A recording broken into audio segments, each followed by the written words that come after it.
Hi, my name is Krys. I'm here with Mr. Cook. The date is December 16, 2022, and we are recording this interview in Chicago, Illinois. Okay, first question is, what was it like growing up? What was it like? So I grew up in Iowa City, Iowa, very different than Chicago. It's a university town, home of the University of Iowa, but it's a college town, so it's only like 60,000. So it's a much smaller experience than Chicago. I had a pretty privileged childhood. My parents were both professionals, so lived, pretty well, all things considered. I had an older brother that I kind of fought with, but for the most part, it was a pretty idyllic little bubble of being in this fun little college town. That's cool. What kind of student were you? I think I was probably a pretty big nerd. Obviously, history was my favorite subject then, as it still is now.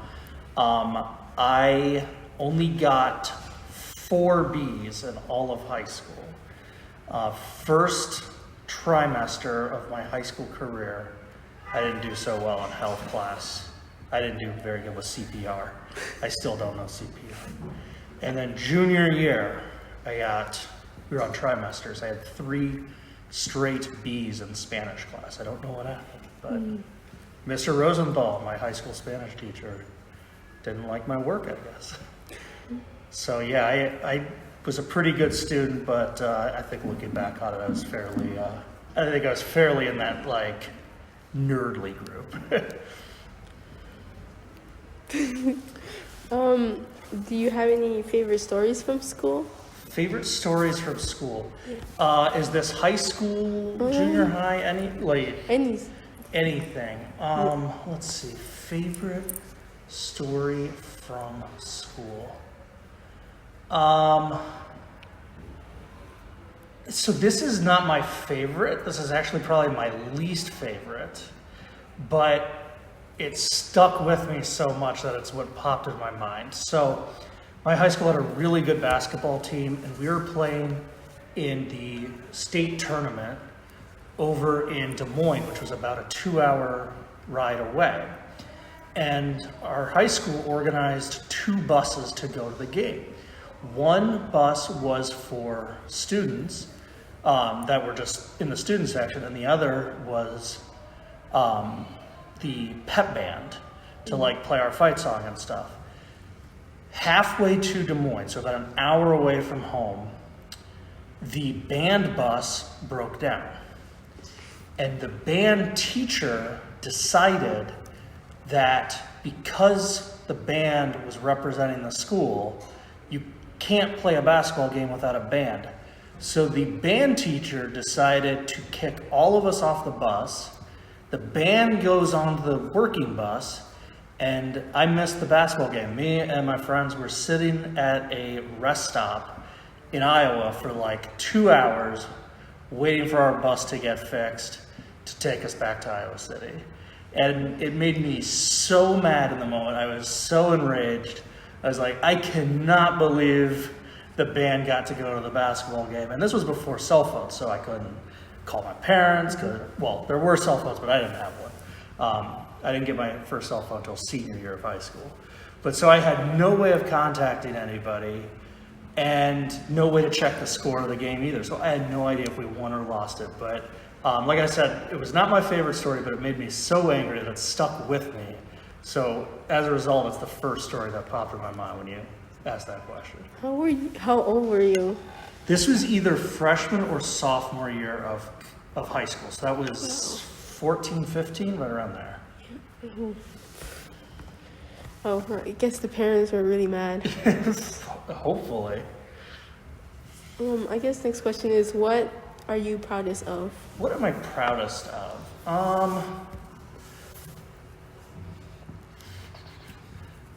I'm very proud of going to grad school.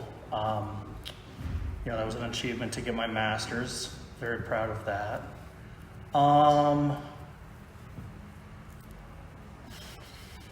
I I don't, is Mazzino wanting high school type stories or any story?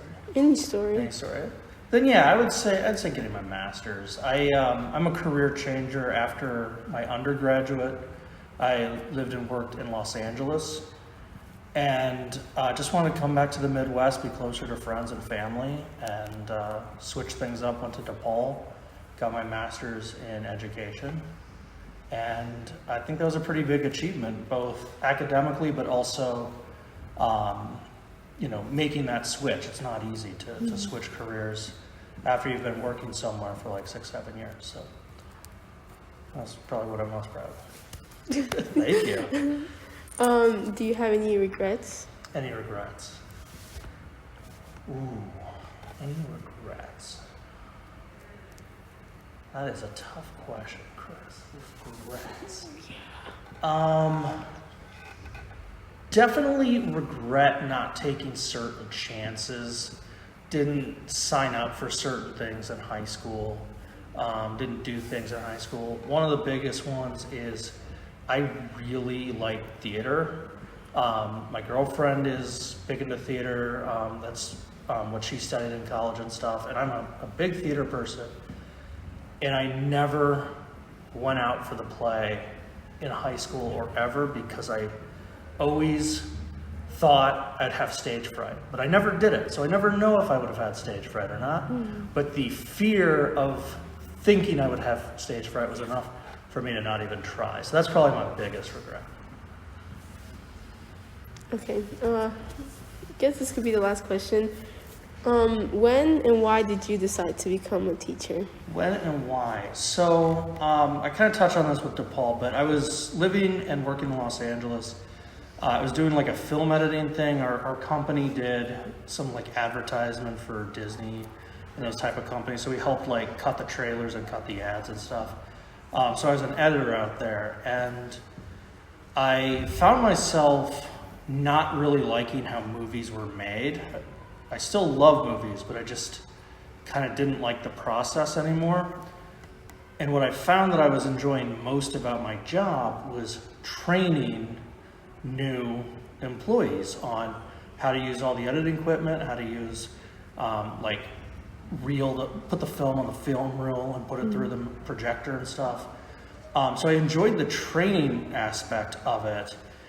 And when I was telling my parents, I was like, hey, I kind of want to get back to the Midwest, want to be closer to friends and family. And they're like, do you want to keep doing the film thing? And I was like, well, actually, I'm enjoying the training of the people. And my mom, who was an English teacher and then a high school librarian, was like, well, I'm a teacher. Your grandmother worked in a school library, and your great-grandmother was an English teacher. And she's like, maybe teaching is just in your genes.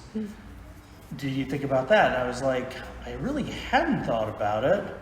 But the more I did, and I kind of thought about it for 5-6 months, and finally, as it was getting closer to Thanksgiving, I was like, I could start school in January, start the winter semester at DePaul, and it just sort of clicked, and I was like, that's, I think, my path. It gets me back to the Midwest, gets me into teaching, but I get to stay in a big city like Chicago because I was used to Los Angeles, and that's kind of the when and why and how that whole process worked out. It's cool. Yeah, thank you. Thank you. All set? Yeah. Thank you, Krys. That was Goodbye. fun. You asked some hard questions.